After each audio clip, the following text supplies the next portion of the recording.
Hey everyone, we're here with Brittany and John from Rwake. You should check them out. They're from Arkansas. It's not anything that you would expect at fucking all. Uh, so Brittany, John, thank you for saying fuck you work. I'm gonna go chat music for a little bit. Well, thank you for having us. We really appreciate it. Yeah. And I'm glad that that that that you like the record because we're really super proud of it. You really should be like it is. I think traditionally in heavy music, you don't get the mix that you guys present to the listener. There are great bands that do a lot of really cool stuff, and there are not a lot of bands that mix so many elements. And honestly, there are times where I feel like I'm being preached at, like someone's in the pulpit, and I'm like, this really fucking fits this song so well. Yeah. Like, yeah. And you Well, get the and fucking screams and yeah, so like I know you're just now like, introduced to our band, but we've been around for almost 30 years now. We took that 13-year break, but before that, I think it was really hard for a lot of people to kind of wrap their head around what we were doing. Um, the music scene I feel like has changed a whole lot since then.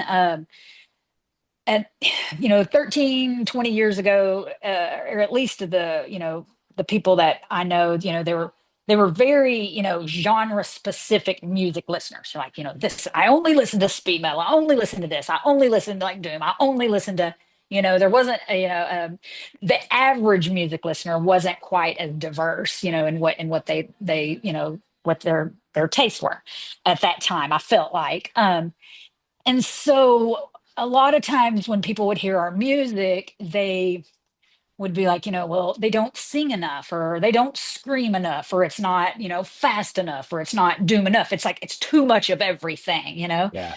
And so I think it was hard for a lot of people to kind of wrap their head around that. And I think that now people are more attuned and more open-minded. I don't know if it's just because, like generally we have like an old, we're older, so we have like an older crowd, where people are a little bit more, not, like, so I mean that may have something to do with it, but I think Well, people are more attuned to listening to different, to have eight different genres in one song, because yeah.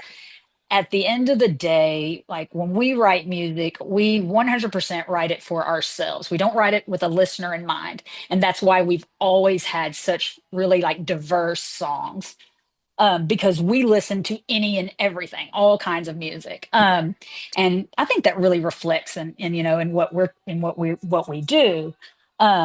So and when you don't have a specific audience in mind that you're trying to write for, when you're only writing for yourself, that gives you like 100% total creative freedom to do whatever you want.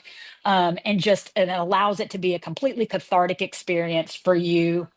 And I think for the listener as well, too, like when you're not forcing anything, when you're at the end of the day just channeling whatever it is that the earth's like providing for you to like Jeff likes to say, when he writes riffs he doesn't write them, he just captures them. Um and so I think I'm I think the world's just more ready for the diversity that we provide in a song, not just a record. Yeah, I think you're right. I think part of that is, for so many years, I mean, I feel like we're pretty comparable in age. Um, for so many years you listened to thrash and it was thrash and I love Yes. thrash, right? And I Yes, I right, so do love, I. Yeah, right? Show I No like Mercy, all one of these, my favorite records, right? yeah, Yeah. right? I love all these different genres. I think people are kind of bored. I mean, just looking at like the crossover with hip hop and country and everything. I think people are looking for more now, like you were saying, more now so than ever. They're Yeah. looking for something that's going to challenge them intellectually, Yeah. which is when you're listening to something with black metal vocals, you don't expect to hear an acoustic guitar come in and take you like kind of on another path. Like, oh, what Right. different song? Nope, same song.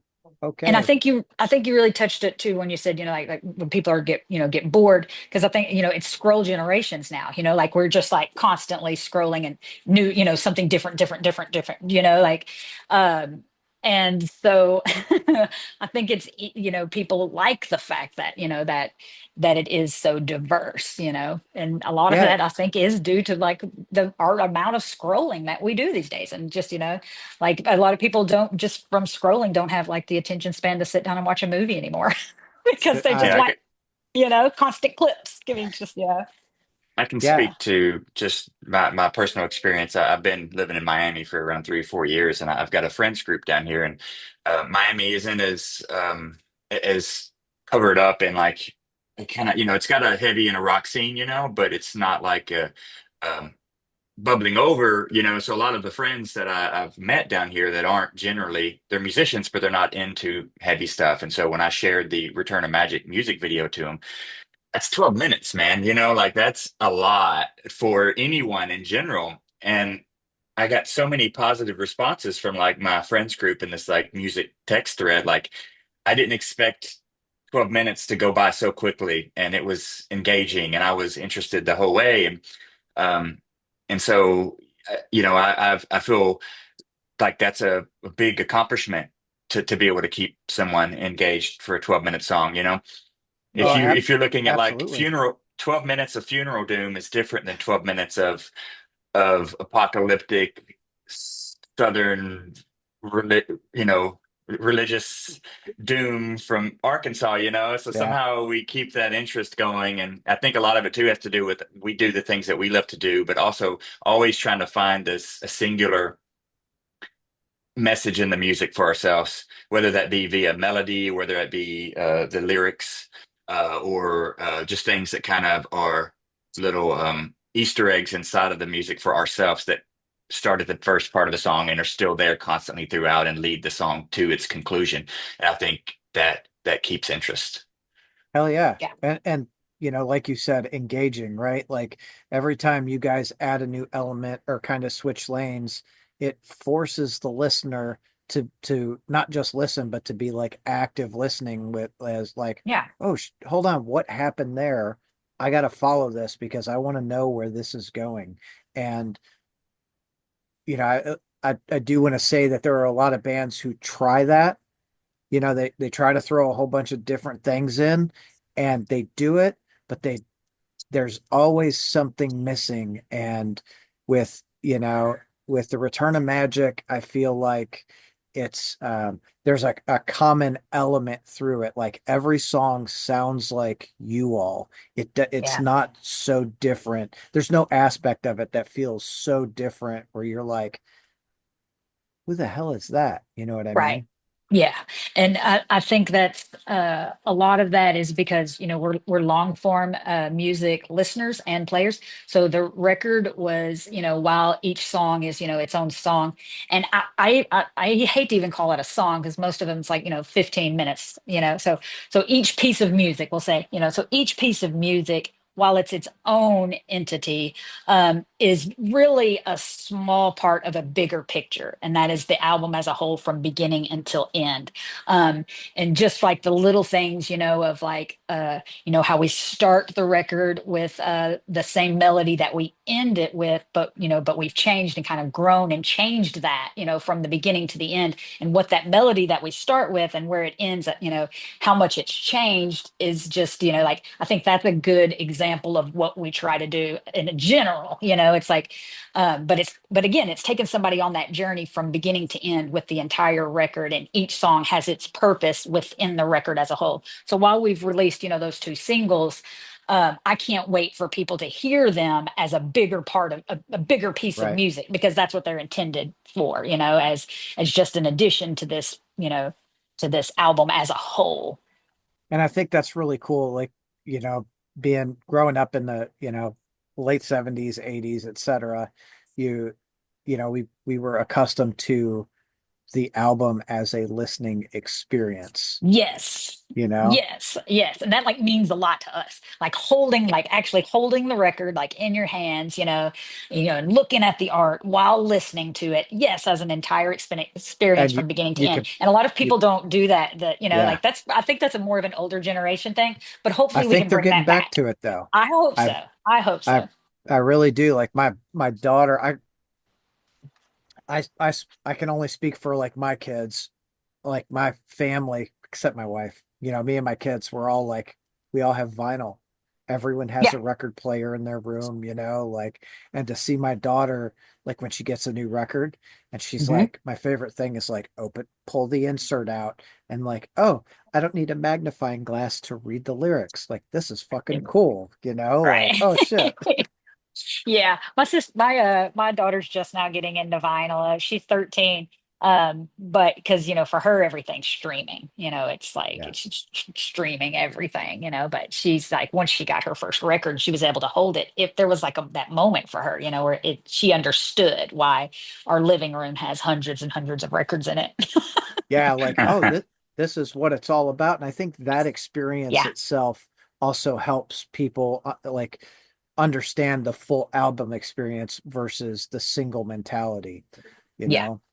And I think, with our artwork, I think this is the first time that in all of our years where we've actually, recording wise, we were able to capture exactly what we were trying to do, and what we were trying to sound like.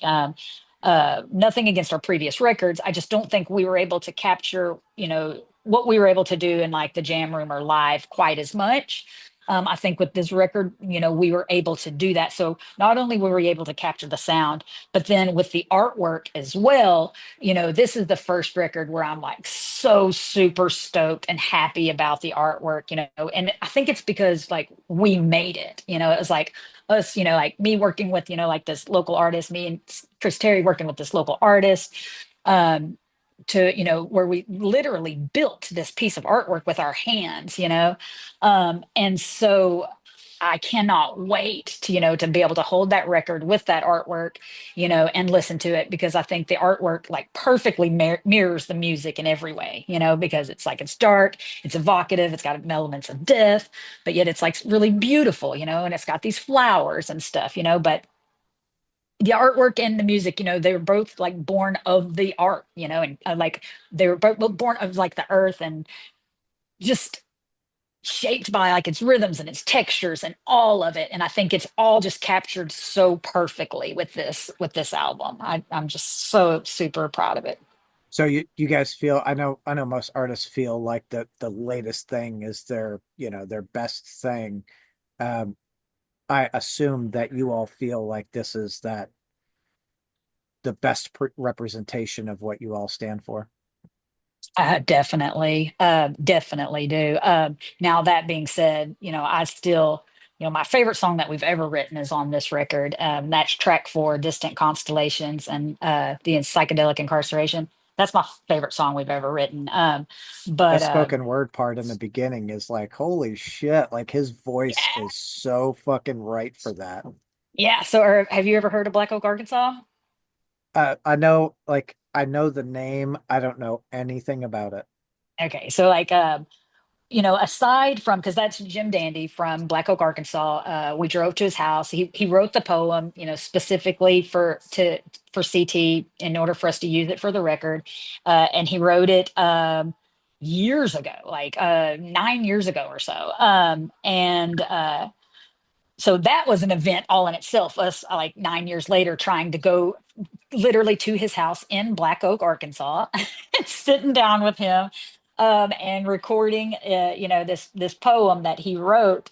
But you really should, if you're really, especially if you're into like 70s psychedelic stuff. Their early records are freaking amazing. And you can even look up some of their videos on like YouTube, where they had like 3 guitars, really progressive stuff. Now, of course, they've got a lot of songs that are, like classic radio stuff that most people would identify them by. But uh, if you They look coined the up, term raunch and roll, which I love because yeah, right, raunch and roll is like, hell right, yeah.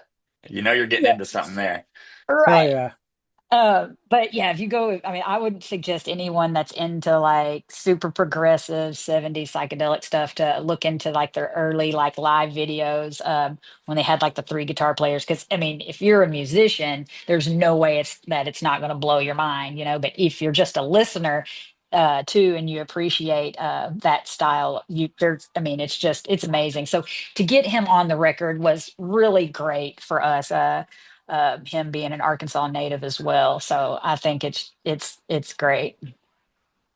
Hell yeah. So that's your favorite song, John. Yeah, What about you? I mean, that one is pretty special. I will say, for my own like personal feelings and personal like vibe, song three um Stardust is Flowers. yeah. There's just a couple of like riffs in that song that make me feel like when I'm playing them live, it makes me feel invincible. It makes me feel like the Hulk or something. Like if I'm playing this riff and I needed to, you know, I just build a barrier around the entire stage, I would feel like I could shed. Yeah, exactly. So that's really awesome feeling whenever you have those big monster riffs, especially when they're kind of harmonizing with the other guitarist and everybody, the rhythm section is just stomping and just moving forward at a lumbering pace. That song makes me feel really good. And there's also a really cool pedal steel part in it too. Um, and a really quiet, nice little part that is special and feels like it's personal growth and band growth and things like that. So I like that one. And it's I think it's the shortest song on the record, so it's kind of another like bruiser, you know? I mean, each one Yeah. of our songs could be a freaking EP unto its own. But Oh, I like that one just to pivot from her answer because I can absolutely say that song four is a favorite as well, but we haven't played it out live yet. And so that's going to be its own work in progress just to get, you know, we're all working on it singularly right now, but when we get together for rehearsals and stuff, it's going to be a beast. But the love for the music is always going to prevail, and we're going to get there 1,000%. hell yeah. I'll be honest with you. I want to see you all perform this from start to end live. so we're Like, doing it. We're doing I'm, it and recording it. Like oh, that's fuck yeah. yeah, yeah, we're doing it. That's what we want to do too. So I'm so glad that the listener wants that same thing. Yes, Yeah, we were like really excited about doing that in general, like just putting out a new record and then playing it from start to finish, recording it, and just like watching the audience, you know, like with the like deer in the headlights, like what the fuck what just happened? What am I witnessing here? You know, like yeah, yeah. I it want to probably come out won't of it make too for a and be like, good, yeah. yeah, I want to be like, what the hell just happened too? Like when we Yeah. get Right. done, I'd be like, holy shit, I just woke up from this, you know, meditation for the last 55 minutes, you know? Yeah. Well, and that's how I think when you put a record on, that's kind of how you should feel when you get done with it. Oh, okay, like I'm let's do this. I'm ready to fucking make today Yeah. happen, you know? Right. Yeah. Yeah. That's such a cool thing. I love the fact that you guys are going to do it and fucking record it. There's a band out of Cleveland or right outside of Cleveland and Lorraine, somewhere in that area, called Axioma. And with, was it last year we had the Eclipse 24 or 23? I think it was even before last year. Yeah. I It's feel like it. I 23. don't know. Yeah. Yeah, I like everything just runs together anymore. So I'm Right. like, Yeah. uh, well, they wrote a fucking album and they waited until the eclipse and they went out and they recorded it live, lakeside during the eclipse, dude. And it sounds so fucking cool. Wow. Wow. That's awesome. Yeah. That's That's really killer. impressive. Yeah. I mean, what planets aligning today or tomorrow? Full I think alignment I think today. today. Yeah. We really missed an opportunity there. Yeah. No Would have been shit. a good All release of the day. things.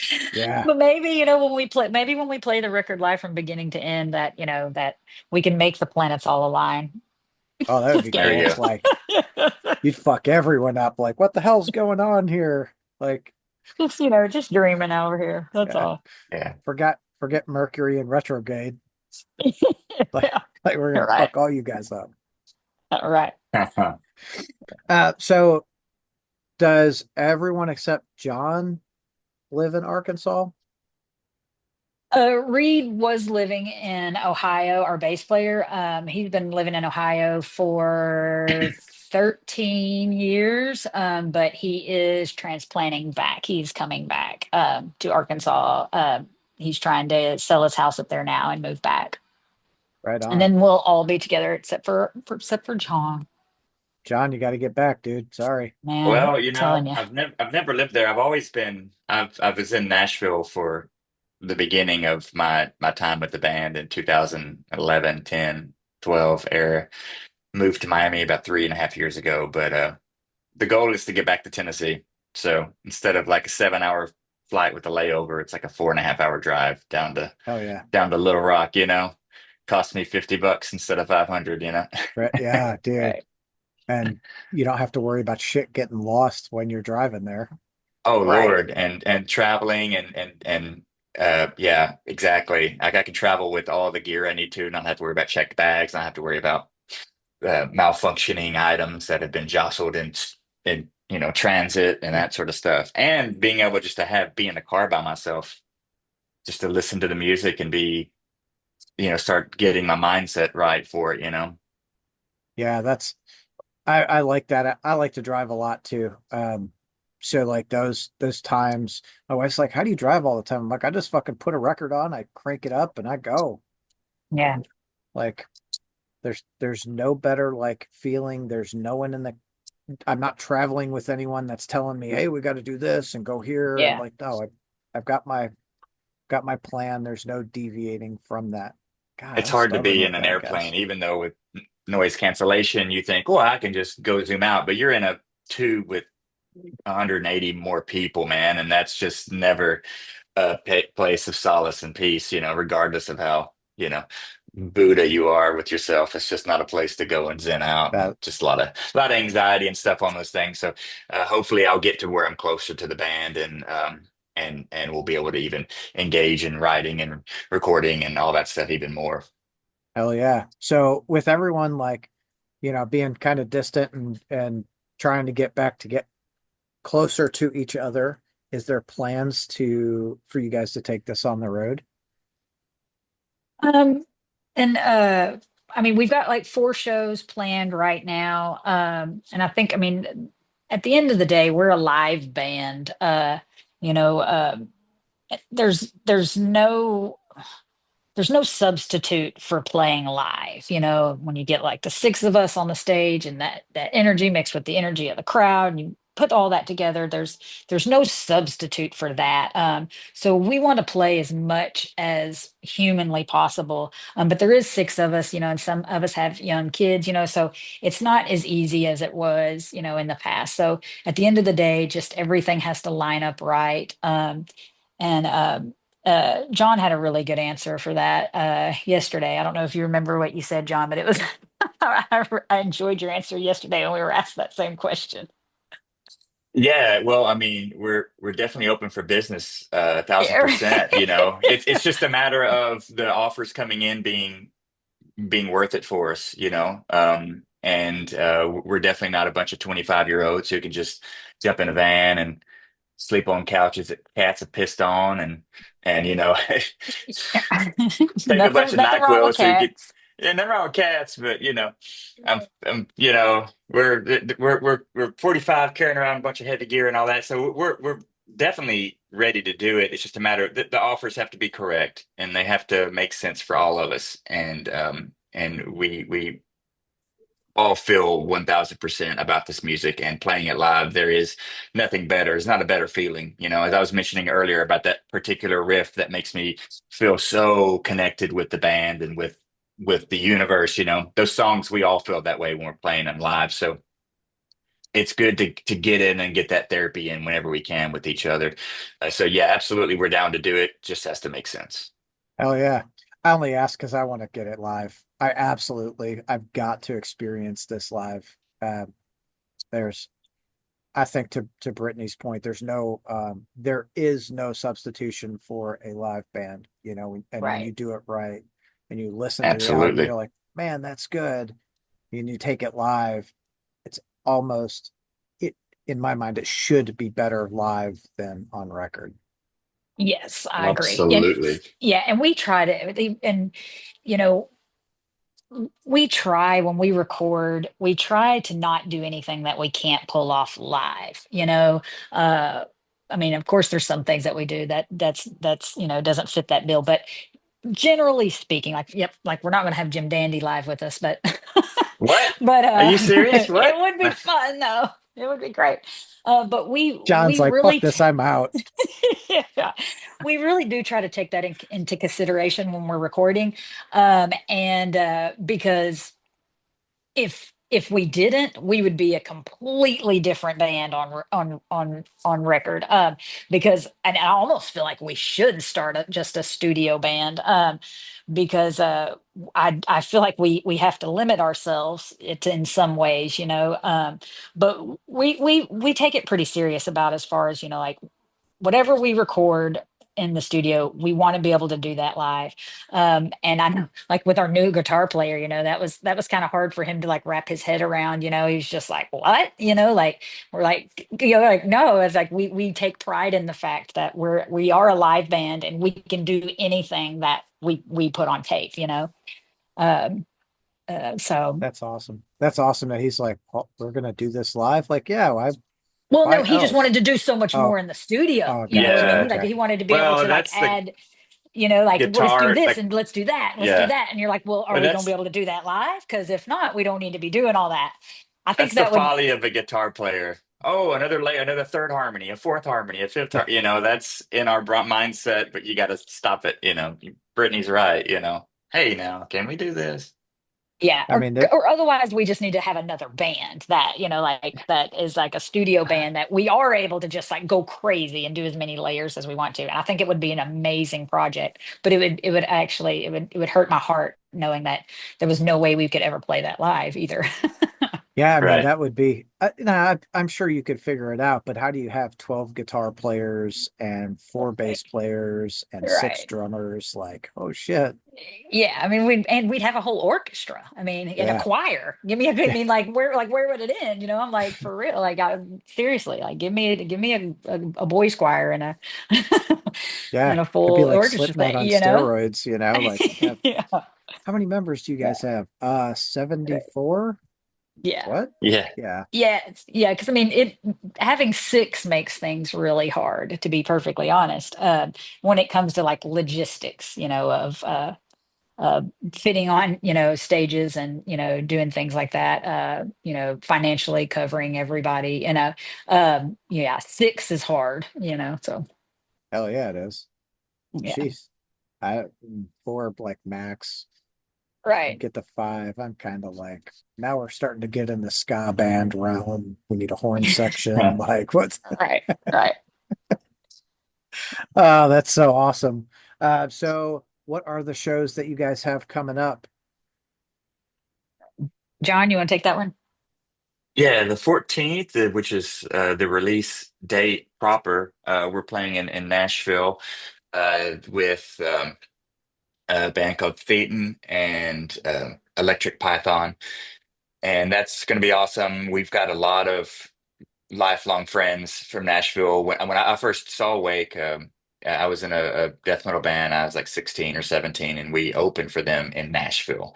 And so as soon as they started getting their show on the road, they were ping ponging. Wake was ping ponging back and forth from Nashville to Little Rock. And so there's a lot of long time family like friends that are in that area. So Where are you we guys thought it was playing at? fitting. A place called East Side Bowl. It's Okay, a massive, it's got 16 lanes, bowling lanes. It's got three different music rooms. The bar area is really cool, 70s vibe. It's an old Kmart that was gutted and turned into this massive venue slash bowling lane. It's completely independent, so it's not a part of the Live Nation good. crew. So your your ticket, there's not like 32 different you know, taxes on your tickets. The money comes in, it goes to the people that work there, it goes to the bands, and that's it. Um, and so that's in Nashville on the 14th, and then we're playing at Rev Room on the 15th in Little Rock, Arkansas, and that'll be kind of like the official release show because we're doing something a little bit more special there, and it's that's going to be a hometown home run for us. We're really looking forward to that. And Hell then yeah. in April, we're at Shreveport with some friends in Weather, a band called Weather, and in New Orleans the next night. So I think I'm not entirely sure if it's the 12th and the 13th or of April. It's the 11th and 12th. So 11 in Shreveport, 12th in New Orleans. Yeah. So another place that I don't think I've been with the band since 2011. I don't think we've played in Louisiana since I've been with the band. So I'm excited to do that with Wake because that's another place that I think in when Wake was most busy, you know, we were playing there often and there's a long time list of old fans and friends that have been connected. It's going to be good to kind of hit that place with them. Well, I'm actually like I'm contemplating coming to Nashville for the Nashville show. And you Do really it, should. man. I mean, and not to like, to just like say this, but we don't get to play often, So I do suggest if anybody wants to catch us, if you're within if you're within driving distance, I would make the drive because we are very limited on what we can do right now. Hell yeah. Yeah, that actually, are you guys gonna have vinyl in Nashville? Yes, yes. Yeah, yeah, yeah, yeah. How do I sell this to my wife? Road trip, road trip. Yeah. I Well, mean, does she like bowling? no, she won't go.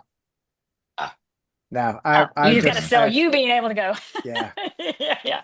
So I was just in Nashville in January for the Nile 6 feet under cycroptic tour, like kickoff. Oh, right Oh, that's And on. cool. I came home sick and she's like, Oh, you got to stop taking trips. oh yeah. How Yeah, about We'll that we see. we sucks. promise no colds or sickness on this. So just promise her that. Give Yeah, her no, the John Judkins guarantee. I tried. I went to Vegas a couple weeks later and got sick coming back from there too. Every Oh time my I travel, goodness. I get sick. It's just like it's just my body. Yeah. Damn It it, wants me man. to be Well, it's old and worth stay in it. one thing. I think The so. show will be worth it though. Hell I yeah. mean, what's Yeah. being sick for a couple days? I don't care. She gets mad though. She's like, I can't kiss you. Like, Yeah. I don't want to be around you. Like, I know, but I love you. You can kiss me. You just get sick. Oh, Yeah. yeah. Yeah, we'll figure it out. I'll figure it out. You might, I won't say yes or no, but you might see me like pop up. And if I do, I'll come say, hey. Oh, Awesome. certainly, man. Hell Certainly. yeah. Yeah. God, that's Nashville's my old stomping grounds. I lived there long time ago, late 90s. I was there from probably 95, 96 until probably like 2000. Oh, wow. So that's Wow. when John was. That's when well, John was there quite a bit longer than that, but Yeah. Yeah, Yeah, that was go ahead.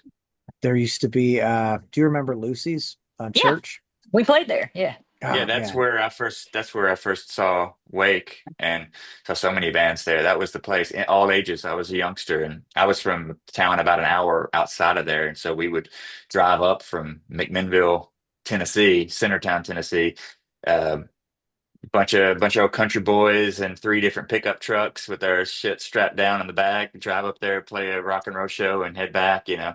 But Lucy's was amazing just because it was all ages, had a record shop, was just like you're going to see things there that you wouldn't see on TV or Yeah. anything. Like you came there and you're like, what's happening tonight? And how's my mind going to be blown this evening? What's this band called Soylent Green? What is that? What is Yeah. this? You know? And Yeah. yeah, that was a And big shaper for me, you know? yeah, That and was there my was a introduction ton to of I Hate God. and there Yeah. was a ton of like really good, local bands. Like one of my favorite bands, Third Degree Burnout, uh did Social you ever listen? animosity. Yeah, Social Animosity. That was gonna be my other one, but yeah, they were great bands that were playing shows at that time. Yeah, yeah, at that so in that like that late 90s era, I remember reading an article that at that time in Nashville proper, there were 37,000 bands. Oh God, good Like, Lord. holy fuck. Every Right. household has a band, like Right. what's going on Well, you here? gotta, I mean, it's different in other places. Being in Miami, I'm kind of learning that, especially here, like not everybody has a basement to jam in, like, and a lot of times in Tennessee, at least, your parents were like, well, they're downstairs jamming. I don't care what they're jamming, but they're not out on the streets getting into some shit. Yeah. So I know where they are, I know what they're doing, and there you go, there you go. So I think a lot of that came from that too. And then, regardless of it being a different, completely different genre, Nashville and that area, all the country music, the Americana, the folk stuff was just so prevalent, so it absorbed there as well. And a lot of people's parents were singer-songwriters or were in cover bands or things like that. It was just a way to being so many venues, there's just a way to make a little extra money and to kind of express yourself. So it was just kind of second hat to be a musician in that area at that time, and continues to today. Of course, you have a lot more transplants now, but um, I've got this old compilation from the mid to late 90s called Oh, the Humanity. And it's got like 40 something tracks. It's an old CD, but it's like 40 tracks. And inside you're like, good Lord, look at all these bands. Today's the Days on there. And From Ashes Rise is on there. And all this stuff. And you're like, man, Nashville has always been ripping on like the heavy and punk stuff. And Yeah, I think um, people miss out on that with Nashville. They think, oh, it's Nashville. The common perception is that it's all country, but man, I used to tell people, they there any night of the week you could go out and see any style of music that you want. Like there Yep. were oh, just yeah. it's abundant there, and the the quality of musicians is Mm, fucking yeah. phenomenal. Yeah. Yeah. Yeah. If when you're a band in Nashville, another thing about it is it kind of sharpens you too, because you'll play these shows um and you're like, yeah, we're ripping it, right? We're good. And then you'll play, and then the next band comes up, you're like, holy shit, what is this? And it We just, suck. Fuck. yeah, it makes you feel that way. But once you go on tour in other cities and things, people are like, holy shit, you guys are amazing. And you're like, well, in our town, we're like the fifth best of Oh, this style or so, like yeah. you could say that to yourself. In reality, of course, music is should be, it's art, and it's viewed in its own way. It shouldn't be measured in that way. But as far as just proficiency and ability to perform together, and the level is high in that city. And I will say this too: Little Rock, Arkansas has one of the most cohesive, heartfelt, beautiful, heavy rock scenes on the planet. And I'm talking like uh it's a mighty titan, as far as like whenever my bands from Nashville, before I joined Wake, we would travel to play there, and the people would show up and they would support, they would buy stuff.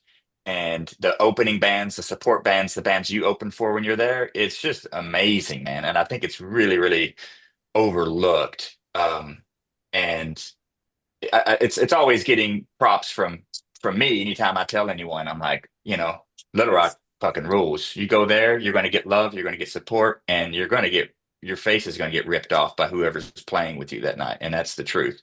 So Yeah. I love that city, and every time I get to go there, I try to make it a point, if I'm available, to go see another show or something that week. If we have long weeks of rehearsals and stuff, and I'm like, oh, there's something happening at Whitewater on Wednesday. Let's go, let's go. There's something happening at this venue on Tuesday. Let's do it. And Yeah. I'm always just impressed, by it. Yeah, I don't know a lot about the Little Rock scene, so I'm like, I think I guess so. I live in Louisville now, and I think a lot of people probably look at Little Rock like they do Louisville, like, man, what's there?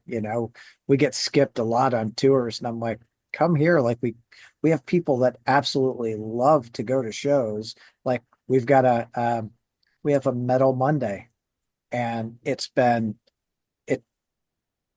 it sells out every fucking time it happens, and it's been going on for 8 years now or something ridiculous. but they're at a point where they're moving it to a bigger place that's like twice the capacity now. So they'll build into that and then it'll move to a fucking bigger place. But it's the same Is it crowd. it's a show like a live show or is it like Yeah, DJ spinning? live Shit. show. Brittany, we might have to combo that Yeah. up on a weekend run because it's not so Well, far from Nashville, and you're always looking for kind of ways to tag things together to where you're able to get home fairly certainly, within a 3 to 4 day period for us. But might be hell something yeah. we maybe that's what you'll do. You'll tell your wife you need to you're doing some fact finding mission to Research. Nashville to try to gather up Yeah. some metal Monday recruits. You know what I'm saying? Yeah. Yeah.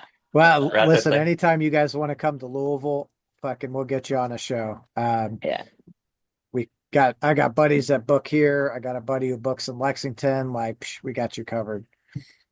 It's Yeah, awesome. Louisville is cool. Lexington's cool too. I played there before. I like it. Yeah. So there's a like a Doom Fest now. Last year was year one. Legalized Lex is what it's called. And I think we were up like 400-ish people last year. Oh yeah, that's awesome. That's great. Yeah, it's great. Yeah, Fuck that's yeah. and that always makes you feel good, when you have, when you have a local scene like that, that I think a lot of people take it for granted, like until they move, and then they're like, shit. Yeah, Yeah, like yeah, we were always fortunate and to have a really cool scene in Little Rock. A ton of bands that will never see the light of day, but that were just really great, and I think a lot of it comes from, like at least from like our generation, just being raised in the Bible Belt, and was just like so much oppression and, so having that outlet for like music and art and stuff like that, is like it saved a lot of people's lives, I mean, like really, for and sure. and Well, just like so John was saying, you're not out running the streets, you know, right, doing crack and whatever else is coming at you. You're being right, productive and you're focused on something, which yeah, I think I was one of the kids that was out ripping and running and doing all the things I shouldn't have been doing. And once I picked up an instrument, I'm like, oh, nah, I'm gonna play. Like, I'll see you guys, yeah. like, Yeah. And like while oppression isn't like a requirement for good music, I definitely think, that it helps.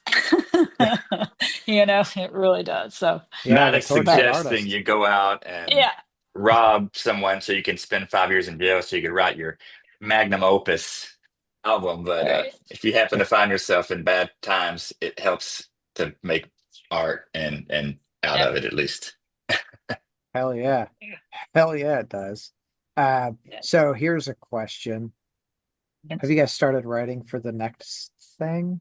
Yes, we already have like a couple of songs that so Jeff for the Return of Magic, Jeff was kind of like the main architect for that. He wrote the majority of those songs actually back in 2018, like the architecture, the foundation for them. Bass, drums, guitar, all of it, and then he wrote the other half of the record in 2020. It wasn't until about 2022 or 2023 that we were, we solidified our lineup, all got together, and then we were able to, build on what he had written and, made it into the what the massive piece of music that it is now, but there's still 2 3 songs when he from those 2 writing sessions that he had for us to build and start working on, and so yeah, we're already on the we're already like we're already got a good start on the next record for sure. Hell yeah. Yeah, and to piggyback off that, the process of getting it all together in the first place was such a long thing, and it was kind of trickling here and there, and interest and ideas was kind of checkerboarded from each of us, and but once we got down to it, we started finding a really good rhythm and routine, and I think we even learned some things towards the end of the writing process and the finishing up and tidying up some things in this last record that kind of came to light towards the end of prepping this record. And so when we are jumping into this new piece, we're going to be able to utilize these new like workflows Yes, I 100% and agree. we've Because we had tried this never, already. yeah, Never because we done had that. never, well, with this team, like we'd never, so while John's been in the band for, over 10 years, the majority of that was, him playing bass. And with songs that were already written, so this was the I was, first yeah. time that, this was the first time, that we were able to, like get to, write with John, and stuff. So yeah, I completely agree with what you just said, John. So, you know, and the fact that we don't get to practice a whole lot together, you know, uh, it makes it really special when we all have a chance to get together. When we all have a chance to get together, it makes for a really positive vibe. Because we're all just so happy to be in the same room together. And then we feed off of each other's creativity, and exactly what he said. We really got into a rhythm, that I think will make the next record not have to take 13 years. Yeah. God, I Yeah, hope not. But absolutely. yeah, Oh, that's No. fucking awesome. yeah. Do you have multiple variants of the vinyl coming out? Yes. Yeah. Three different kinds. So one of them is already sold out. But we do have for the variant that sold out, that for the pre-orders Relapse had, we still have our share that they're giving us. And so we'll split those up between Little Rock and Nashville, because we don't have a whole lot of that one specific variant that's already sold out. So we won't put them on our online site either. Those will only be for people who come to the shows. Fuck. Now I have to go. Sorry, Jen. Right. But yeah, so technically there's three variants. One sold out, minimal left that you'll be able to get at the live show. And then the second variant, while it's not sold out, it is limited. And then another one. And hopefully record companies will get back to making 180-gram vinyl. So it looks like they're just kind of slowly getting away from that these days. But hopefully record companies will realize Yeah, that most music collectors are big fans of the 180 gram. I think you're right, but they're so focused on the different, like what Yes, crazy shit can we do? yes. But at the Mhm. end of the day, while I love any vinyl, I mean, I'll take a colored record, I'll take it, whatever. There's That's not gonna last in 100 years like a 180-gram record would. You know what I mean? Like I don't know. I long think term. people like the people who collect like take really good care of them. Well, So, sure, yeah, for like sure. I think in that scenario they're gonna last. Like I'm like you, like I'm looking over here, I've got walls of records, Mhm. so I don't listen near as much as I should, but they are very well taken care of, and the I love when they do crazy shit with them. I actually just Yeah. got a I just got a liquid filled record from a band out of Evansville called Fairy Ring. God, I Oh, that's fucking super love it.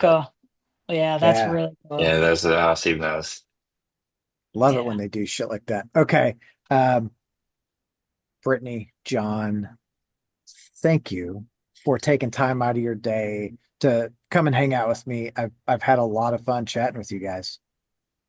Thank you so much for Oh having yeah. us. And I'm Yeah, so man. glad, that not only that you listened to the record, but you got it, like that means the world to us. So Well, I think when you're a fan of like underground music, for lack of a better term, you have to be willing to embrace, or just open-minded enough to like, okay, what's going to happen here? yeah. Whatever it is, and Yeah. it's kind of a Yeah, just be testament to willing you to, yeah, guys. willing to go on the journey, like, Yeah, you know, Yeah. yeah. Yeah, that's hey, lo love that. Thank you so much, Tom. It's a pleasure and the kind words and things. Hopefully you can build up enough good graces at this point with the missus to Yeah. make a trip down to Nashville, man. It'd be good to shake your hand and say hey in person and go on a journey together. A Hell volume yeah. Yeah. journey, a Right. spiritual volume journey. If Yeah, there nothing you else, I go. just want to buy Yeah. a fucking record. Right. Like, So just double up on the emergency, yeah, take you some Zycam, yeah. I'm gonna Yeah, walk in and be start. like, echinacea, I'm gonna be in a a fucking bubble. whole bodysuit. Like, Oh, the boy in the bubble, Go I'm ahead gonna and look start whatever. doing like, stuff around the house that needs to be done. Go ahead and fixing it up in advance and start working on all that palm karma so you hell can yeah. make that trip. Hell yeah. All right. You all go and have a great day. All right. Thanks so much for Cheers, having Tom. us. All right. Thank you, See brother. ya. Have a good one. Bye. You too.